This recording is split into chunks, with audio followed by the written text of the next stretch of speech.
এই যে পুকুরের উপর দেখতে পাচ্ছেন যে কতগুলো কলা বাঁশ এবং তার উপর কলা বাকল, আবার তার উপরে দেখছি দেখুন একটু ঝুম করে আমি দেখাচ্ছি কাছে নিয়ে গিয়ে, পুকুরের উপর পড়ে আছে।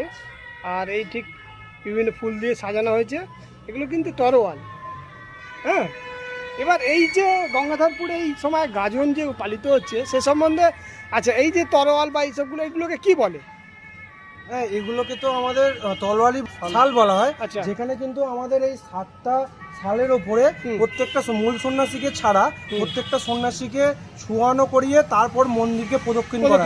আচ্ছা, তারপরে কেটে যেতে পারে তো না, এটাই হচ্ছে আমাদের বাবার অশেষ কৃপা।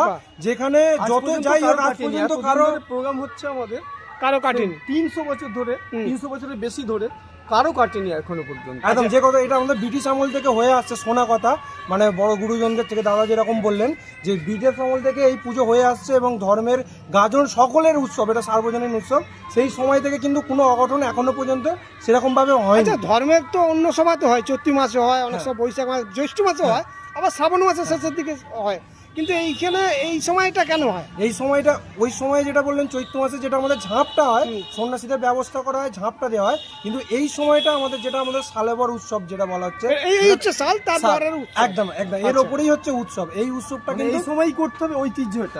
আচ্ছা, এটা ঐতিহ্য, উৎসবের ঐতিহ্য, এই সময়টাই করতে হবে। আচ্ছা, এই যে ধরুন এটা তুলেছিল কে? এটা এই নিয়ে অনেক ইতিহাস আছে, সেটা বিস্তারিত হতে পারে।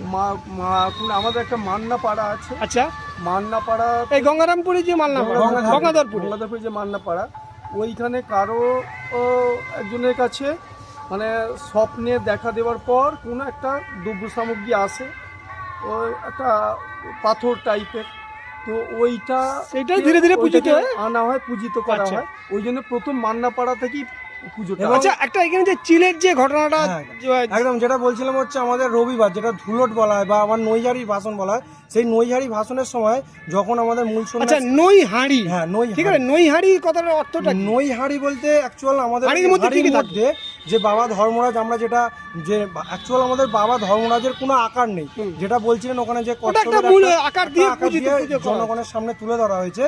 তো সেই সময় যে নিয়ে গিয়ে আবার বাবাকে চান করানো, এই চান করাবার সময় ওই চিলের যে ব্যাপারটা আমরা বলছি, বাবা ধর্মরাজকে আমাদের সন্ন্যাসীরা অনেকবার ডাকার পরে বাবার কৃপা হওয়ার পরে কিন্তু ঈশান কোণ থেকে ঘাটের, যেটা আমাদের এই ঘাট থেকে না, ওটা হচ্ছে সন্ন্যাসী পুকুর বা চণ্ডী মাতার পুকুর। আচ্ছা, চণ্ডী মাতার পুকুর, গন্ডলপাড়া চণ্ডী মাতা পুকুরে, যেখানে সন্ন্যাসীরা মানে মুক্ত স্নানের সময় চান করে।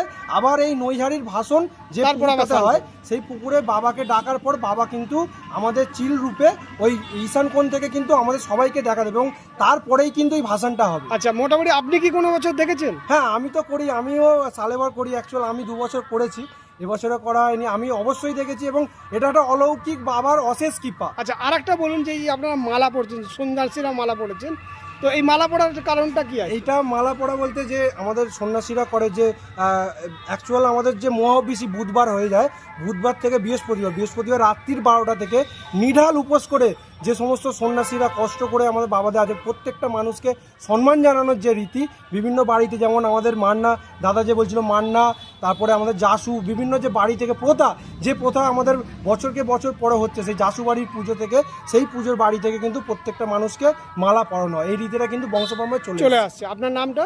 আমার নাম হচ্ছে শরীফ পাঁজা। ধন্যবাদ আপনাকে।